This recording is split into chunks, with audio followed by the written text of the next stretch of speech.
today we were going to talk about policies related to school, particularly risk assessments that children are sometimes asked to undergo, and also how to best practices for integrating outside mental health services with what's already going on in school are the things we wanted to talk about.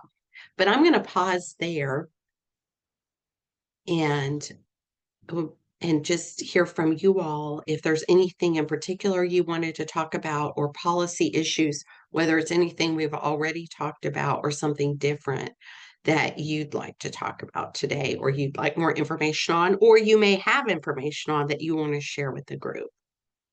So I'm going to open it up to you guys.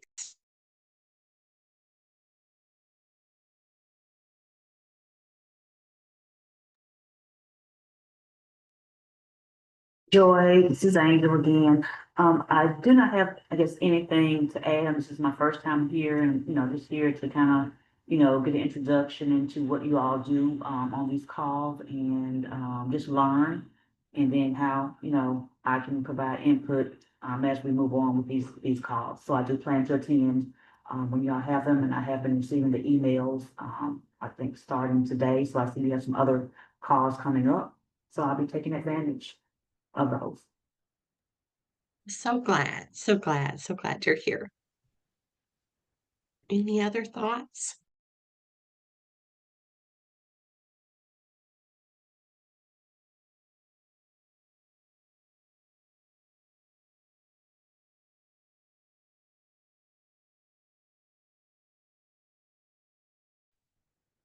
Okay, well, I'm going to start off by picking your all's brains. As I said, one of the most common reason we get called, that's probably 90 to 95% of our calls, are something has happened at school.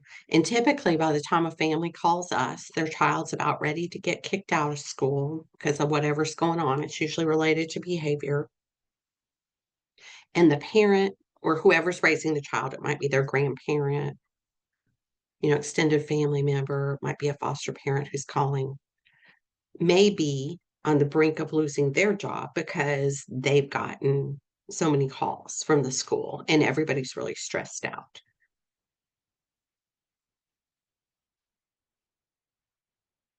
So it would be helpful to know from you all when you're dealing with families or just support you've given to others or things you've experienced out in the community. What are some of the issues you see with education that you think if we're going to do a good job as a family run organization, and we're all families allies who have gone through this stuff, so we know what it's like when the school calls. It took me years. My child's 25 and I would still probably feel like I was having a heart attack if I saw his school's number come up on my phone, because it's just like that never meant anything good.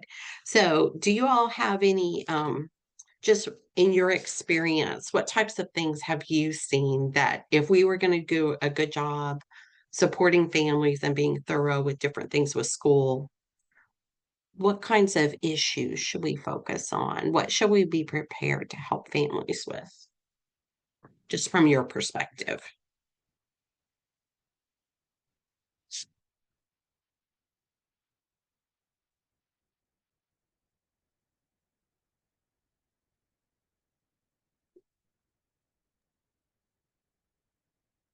One thing, Joy, I think, like you said, a majority of y'all's calls, may be regarding behavioral issues, pertaining to children. I think that, when a child may have to, be suspended or, expelled for some reason, we don't like to see that happen, but times, it happens. And a lot of times they're transitioned to, alternative schools.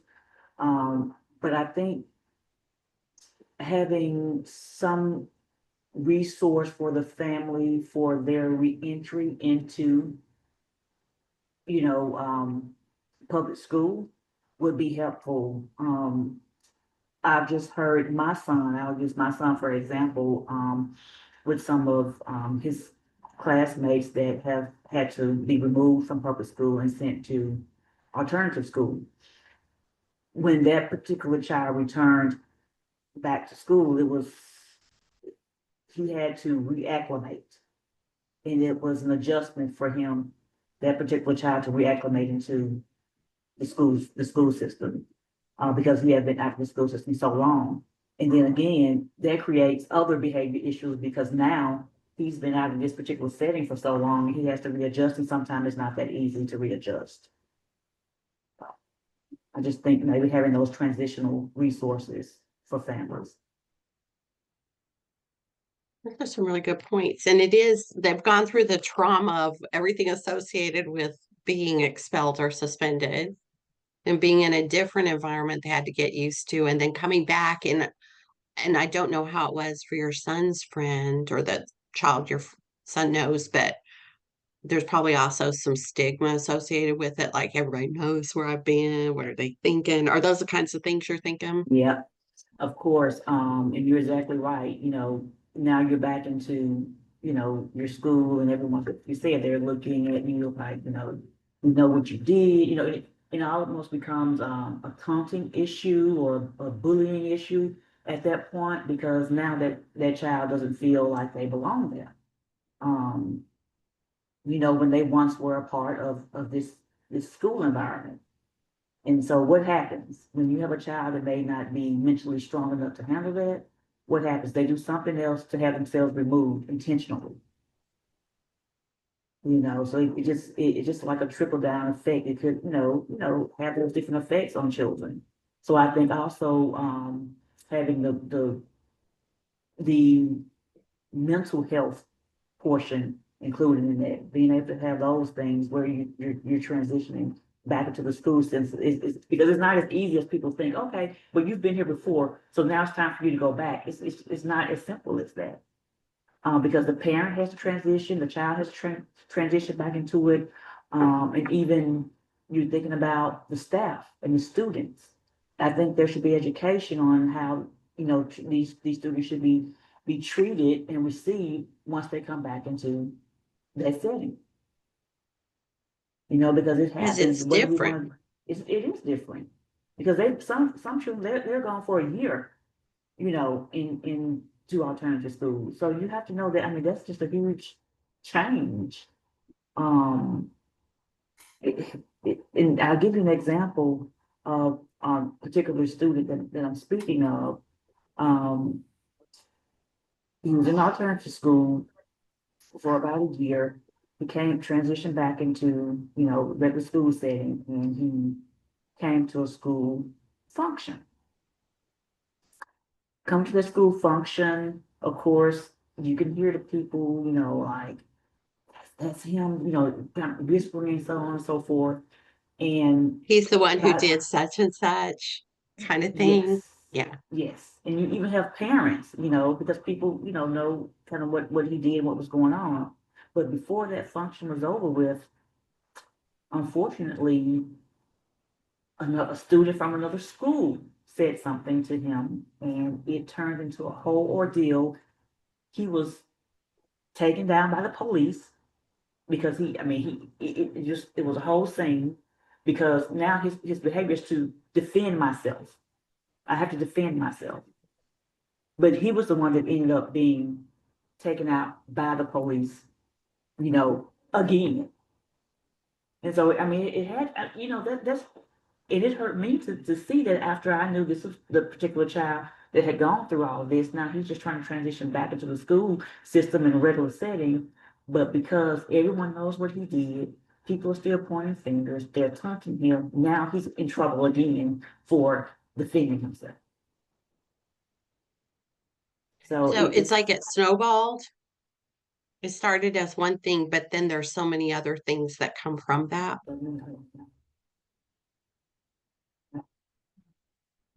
It's a really good, I'm so sorry that happened, but that's a really good example of why all this is so important and the exact kind of things we need to be thinking about.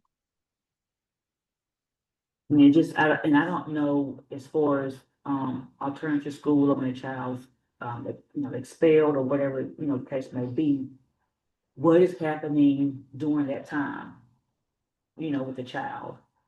Are they going through any type of, counseling or family counseling, individual counseling, group counseling sessions.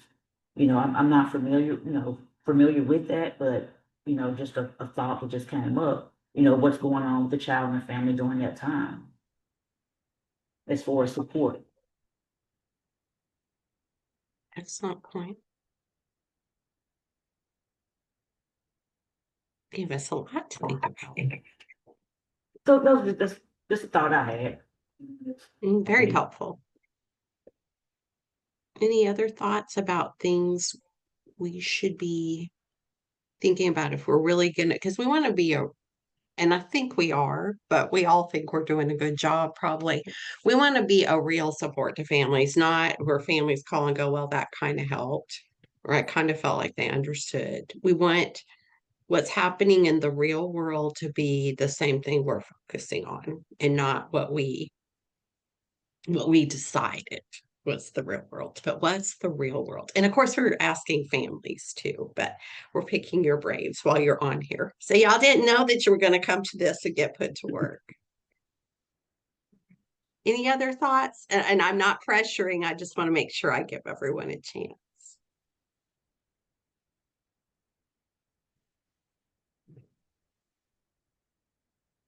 Henry and Nikki can probably both tell you that I'm really good at asking a question and saying, well, and I want to know what you have to say, and then starting to talk about what it made me think about before I give anyone else a chance.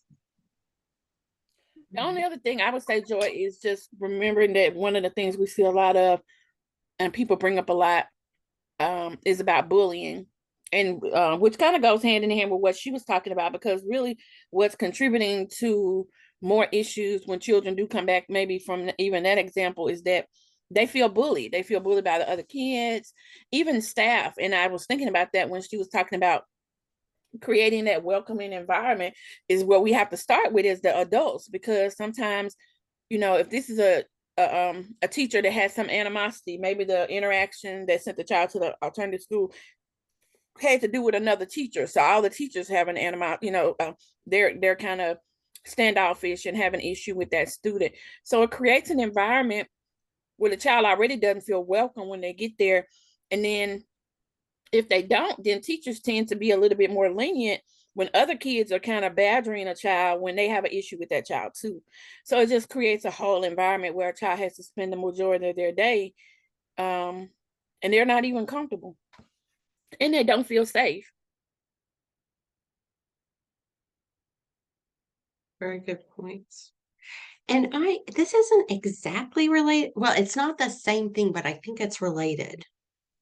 Another thing I wondered about while you were sharing that, Angel, is, and I'm not trying to second guess police officers because I think that's one of the hardest jobs in the world.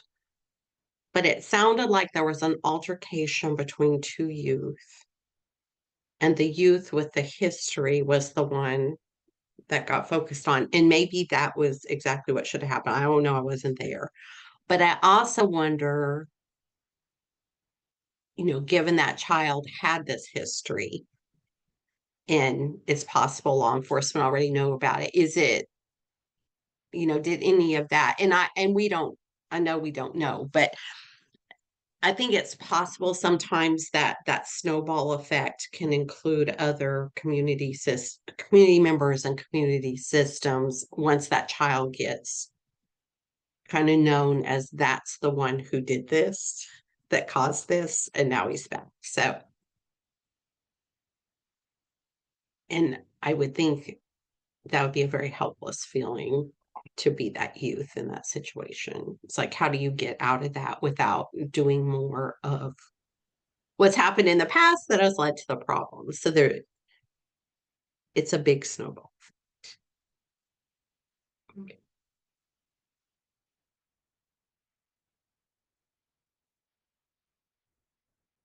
Any other thoughts?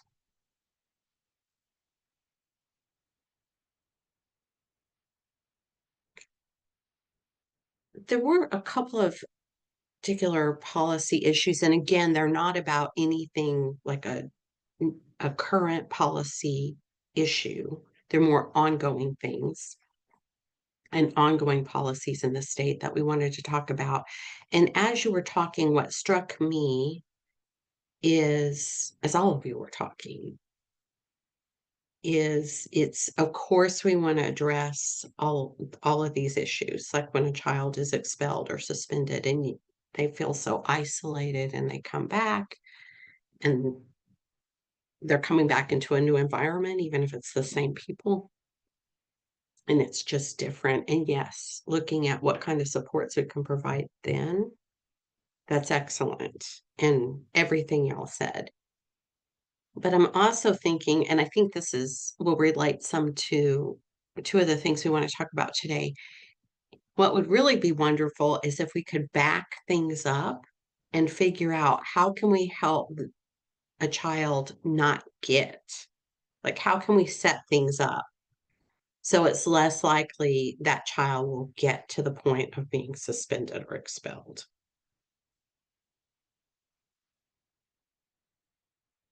That too probably needs to start with the adults, and it's related to all these things, but it's related to something that we wanted to talk about today. And this is definitely a jargony term. So y'all let me know if you've heard of it. How many of you have heard the term multi-tiered systems of support or MTSS? May have heard the tier process when it comes to education. And it's okay if you've never heard of it. It's very jargony. But has anybody here heard of it? And you should be raising your hand, Henry, well, you were nodding since you've been a special education teacher. Anybody else ever heard of it? Right. We want to talk a little bit about that today because I do think it might be a starting point for some of this. And y'all bear with me as I figure out how to share my screen. That's always the real challenging part of these times we share together. And who knows what'll pop up on my screen because I share the whole thing. Okay.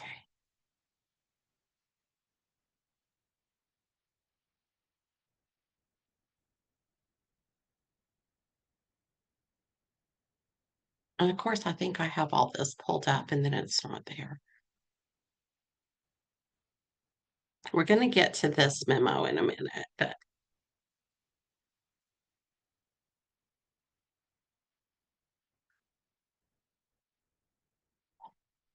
okay, this is the Mississippi State Department of Education website and their mental health resources.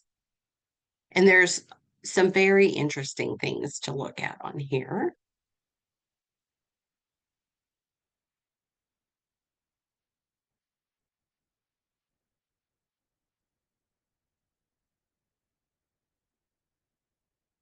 And they do have some good resources.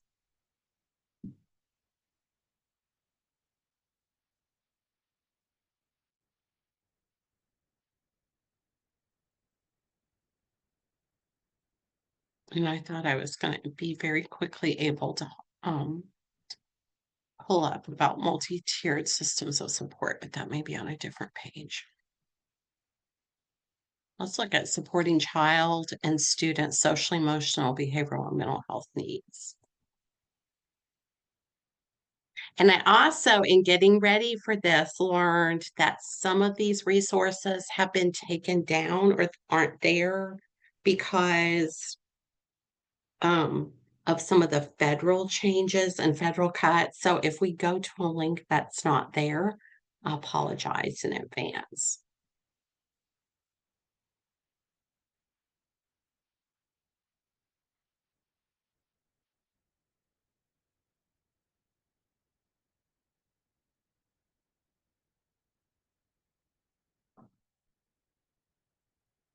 So let's just skim through this.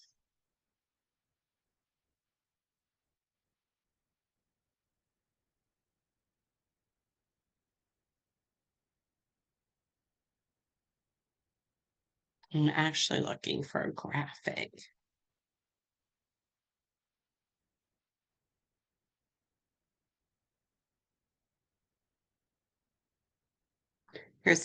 And this is just talking about how to support children with their social emotional health social emotional mental health, and then perceived stigma as a barrier to accessing services even when available. That's kind of what you guys were talking about. Things are fragmented. It's going over some of the issues.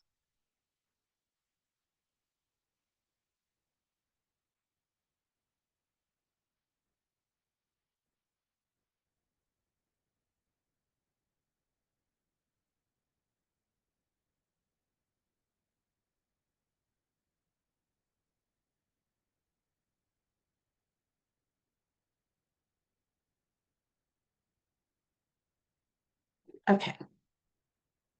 This is getting at multi-tiered systems of support.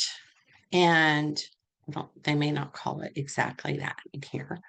But what multi-tiered systems of support means that in every school, and this is actually state policy in Mississippi.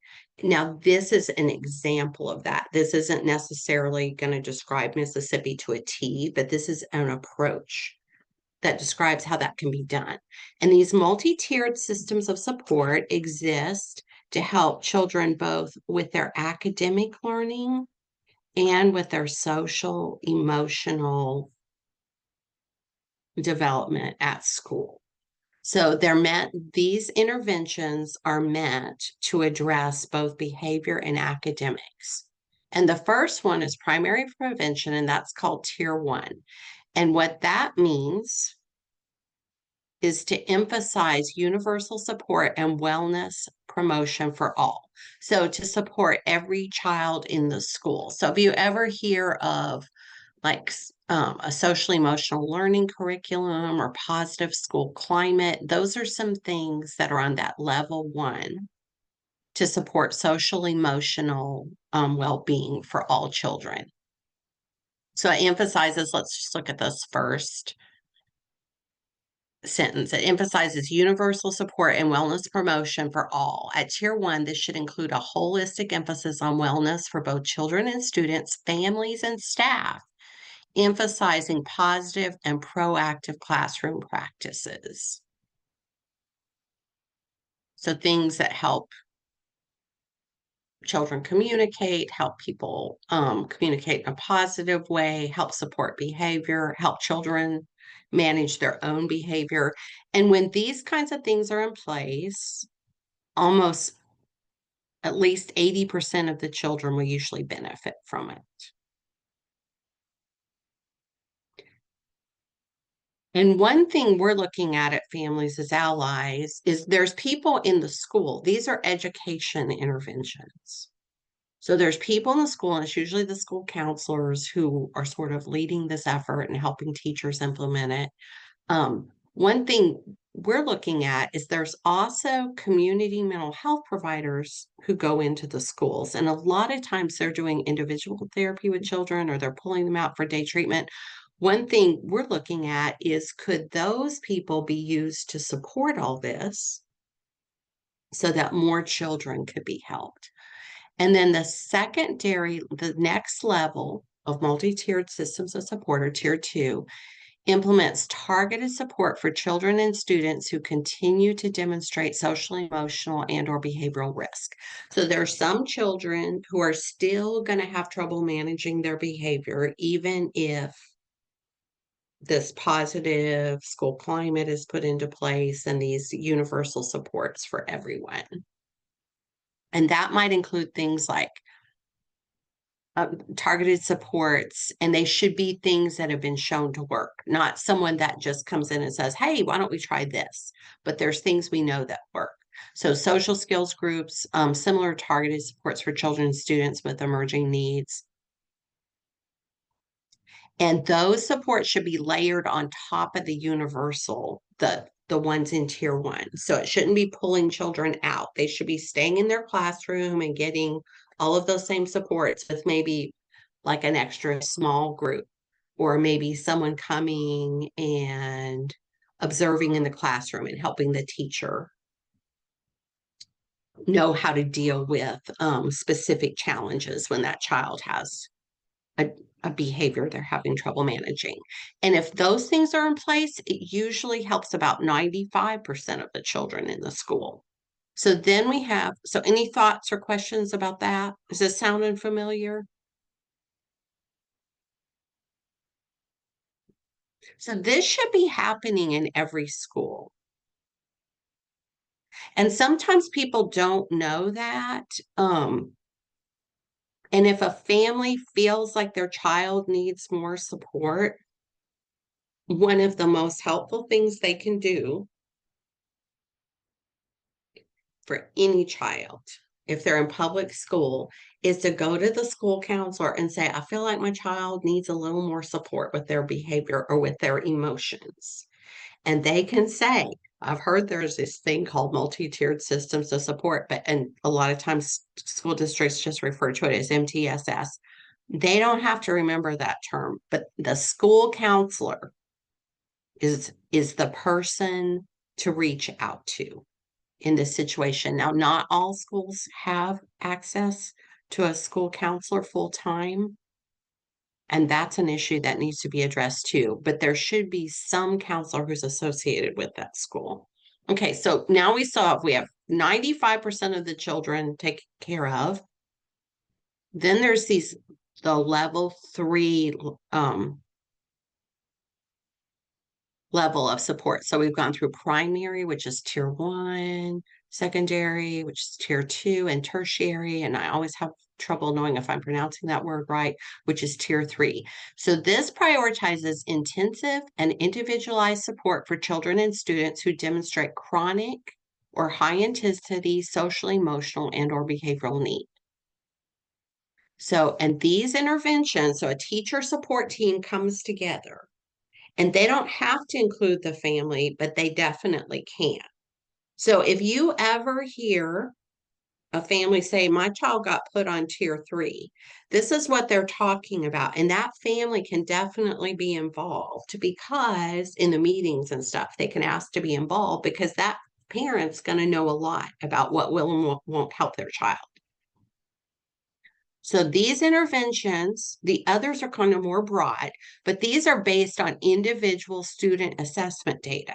So again, someone can't just come in and go, hey, let's try this. But somebody should be looking at that child. And this is one place, again, where with those mental health providers coming into the school, we feel like they could be a really helpful support. Things like functional behavioral assessments. And that's someone observing that child and figuring out, hey, when they have this issue in the class, what's happening right before? What's happening right after? Are they embarrassed? Like, Angel, you shared some things with us about a youth who may have been feeling very self-conscious and all he knew to do was kind of lash out in a way that he'd lashed out before, it sounds like. But looking at what happens before a behavior, what happens after a behavior, and not punishing that child, but figuring out how can we set up the environment so we're not putting those things out there that bring about the behavior, and we're giving that child a better chance to learn to manage their behavior. It might include a psychoeducational evaluation, looking at how that child learns and how that interacts with their emotions.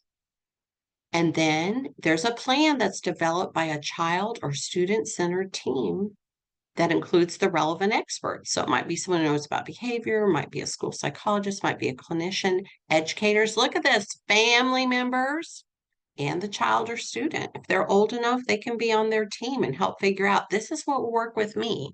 This is how I think I can learn to manage my behavior, and supported by ongoing data collection to monitor implementation and outcomes. So we should be monitoring to say, does this really help? Oh, my audio is in and out. Can y'all hear me?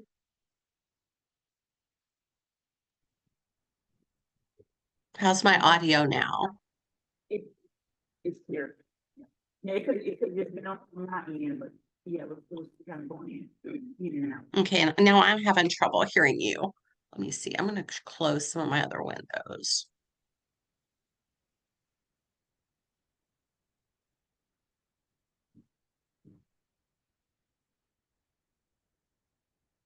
Okay, I'm going to turn off my camera.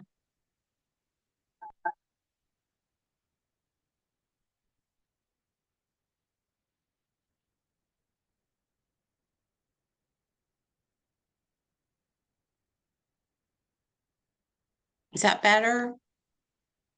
It's clear. Okay. All right. Sorry about that. Thank you for letting me know. Okay. All right. So these tier 3 interventions, it can't just be, oh, well, let's just do this. They should be collecting data and seeing, did that help? And also, tier 3 shouldn't last forever because we're doing some on either the academic side or the behavior side. Remember, all of these things can happen on both sides, but today we're talking about behavior because we're talking about how to support children's mental health at school. Now, this is something where there could definitely be mental health backup. There could be an intervention that a mental health provider from the community is able to support a classroom teacher in implementing.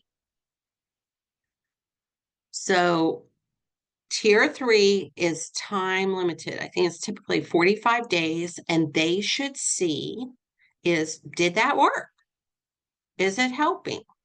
And they should be looking at the data, not everybody just sitting around and going, well, I don't think he may have acted like he got better, but he didn't really, because that gets back to starting with the adults. We don't want anyone and anyone can fall into this trap, just responding to that child based on their own frustration with them in the past or a perception, a preconceived idea they have. It should all be based on data.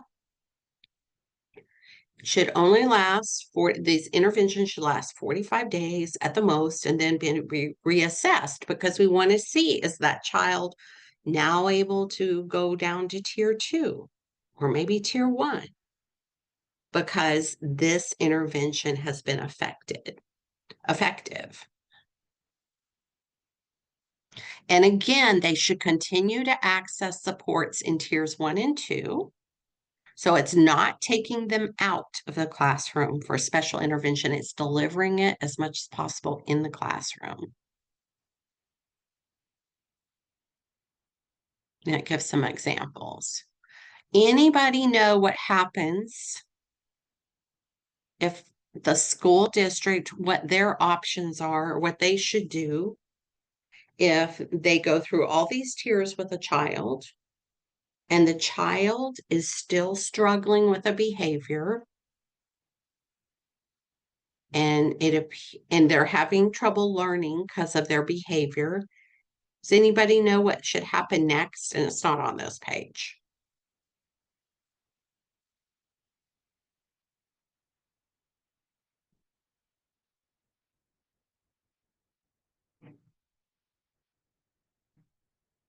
That is when the school district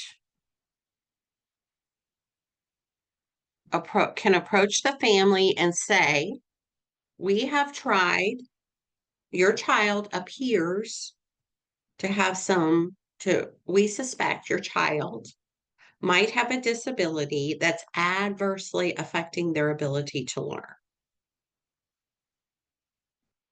And we would like to do and evaluate them for that. And that is when these types of interventions cross over from all of this is on the regular education side, that crosses over into the special education side.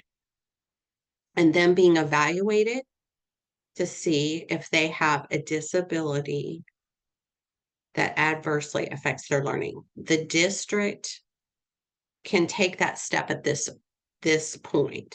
The district has to show it's done everything it can to address that on the regular education side. But they should be moving ahead if these tiers aren't working. So if you ever hear a family talk about, oh, my child's been on tier 3 for 2 years related to academics or behavior, that should be a ding, ding, ding, ding, ding, that something's wrong because they should have moved ahead and approached the family and asked the family's permission to assess them for special education to see if they have a disability that adversely affects their learning.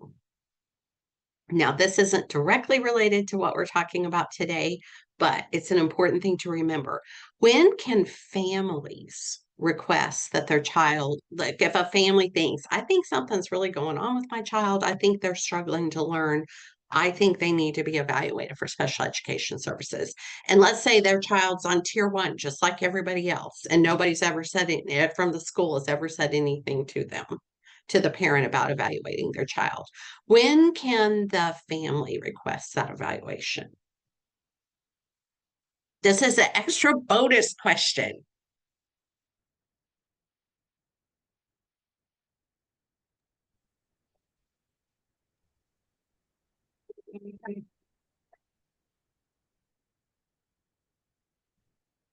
Did you say anytime? Now I'm having a little trouble hearing. Yeah, and it, I didn't check, because it just, yeah, it's this may actually be my connection. Okay. Yeah, I am having a little trouble hearing you, but anyway, I'm going to give you credit for any time if that's what you said, because a family can absolutely make a request to the school for their child to be um, evaluated at any time. Yes, okay, you got it for the win, anytime for the win. They do not have to wait for the tier process. And if the district says we can't evaluate your child until they've gone through the tier process, they have actually violated that child and family's rights at that point. And that is, and we talk about this a lot. Again, it's not necessarily the focus for today, but that's a time where we would encourage a family to consider filing a formal state complaint against the district. And we can always help with that and tell you all more about that. So the family can request anytime, which makes sense. They know their child. They know my child doesn't need to go through all these things for me to figure this out. But the district can't just say, I think we should evaluate this child for special education, because that might just be, that child's getting on their nerves. But this way, they're getting more information, they're getting data. I'm sorry, go ahead. I was gonna share Joy. Oh, was somebody Yes, else saying? ma'am. No, go ahead, Nikki. I saw your green light come on and I didn't stop talking fast enough. Go ahead. Oh, I was just gonna say too, just to kind of piggyback off what you said just a second ago when you were talking about revisiting with families even before they get to this point, when you talked about if the child has been on tier 3 for a couple of years. But also, even if the child's been on tier 2, sometimes kids will stay on tier 2 year after year after year. And so even sometimes kind of revisiting that and evaluating if it's actually sufficient. And one of the reasons I bring that up is because one of my daughters stayed on tier 2 for several years, but she was still not being very successful. But for whatever reason, they were really not wanting to move to tier 3. We do know that there are more requirements and it's monitored a little bit closer at tier 3. And until I actually brought it up and said, yes, she's passing, but every year that she's been in tier 3, despite what they're doing, she's been right on that threshold where we had to pray that she passed math, because that was her weak point. So, even a time a child has some services for an extended period of time, there should be some changes in what they're able to do. And then even in what they're implementing, they shouldn't have the same tier 2 plan year after year, especially if it's not holding true for helping that child be successful. That's a really good point. I hadn't thought about that before. Thank you. Any other things this made y'all think about?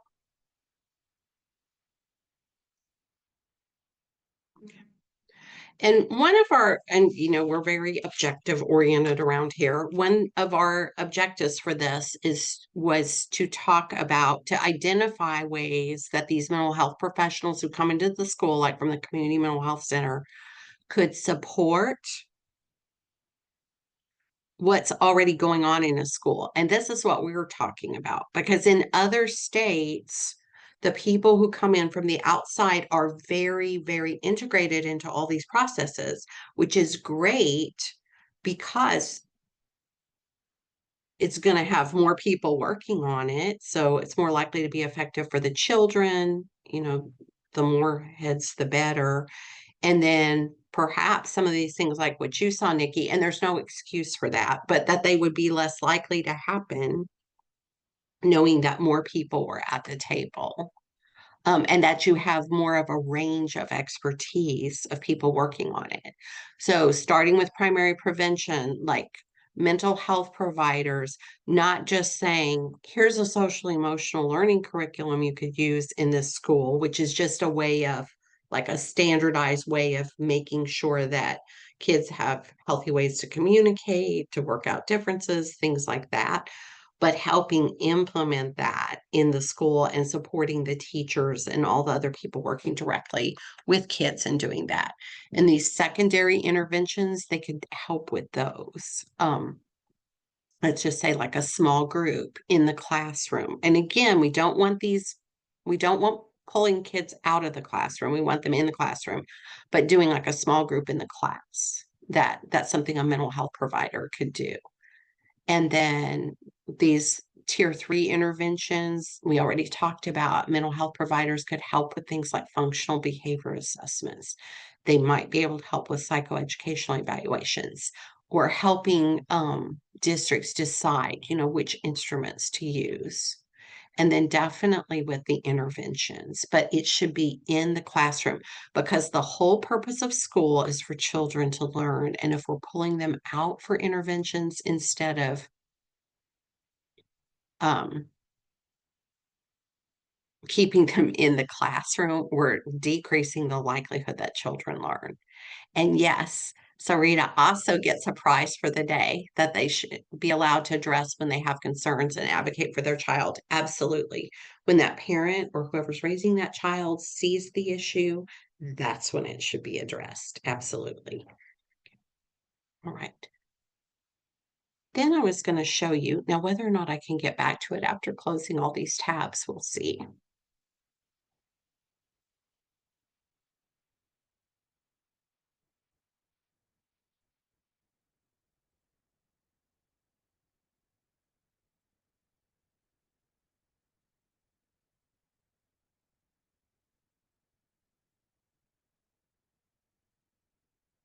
Let's see what this is. This isn't. Okay, I think that's one of those links that's not working anymore.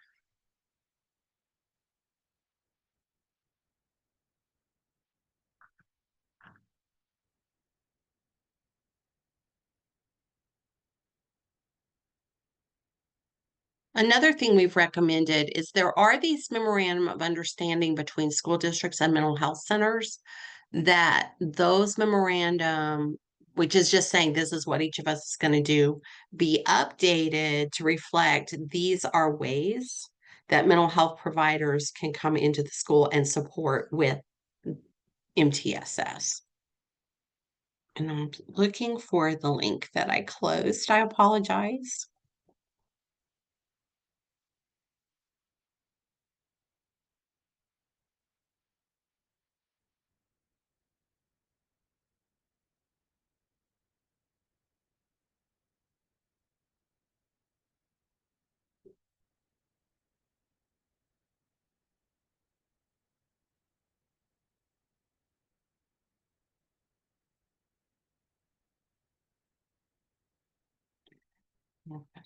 That's the one I already tried. Okay, I can't find it right now because I closed it.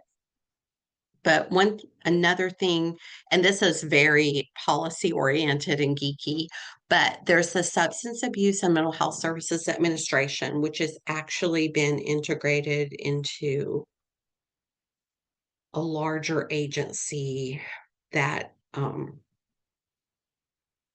Secretary Kennedy just created. That's about the whole making America healthy again approach. So a lot of mental health services have been integrated into that. But SAMHSA, which is not a freestanding organization anymore, or a federal agency, had put out a letter that offers guidance on how to implement MTSS in schools for mental health. So that's something we will find, and we can probably put that. Oh, I may be able to get it from here. Here we are. Okay, so this is a letter. Now it's from 2019, so it was before COVID, and this was in the first Trump administration. And the lady who was, I should call her lady, the physician who was over SAMHSA, she did took some very helpful steps in the direction of supporting children's mental health. And this letter is about multi-tiered systems of support and best practices.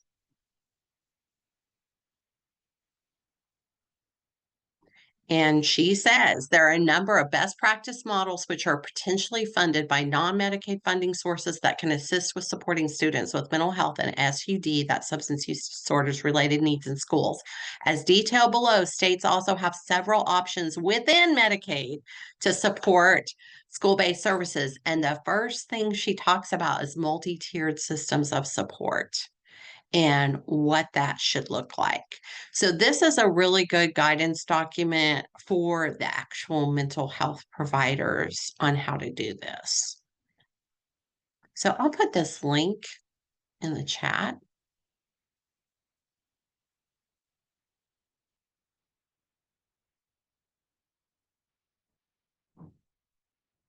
Oh, okay. So we had someone who had to leave. Right. And sometimes, so this is the link to the letter.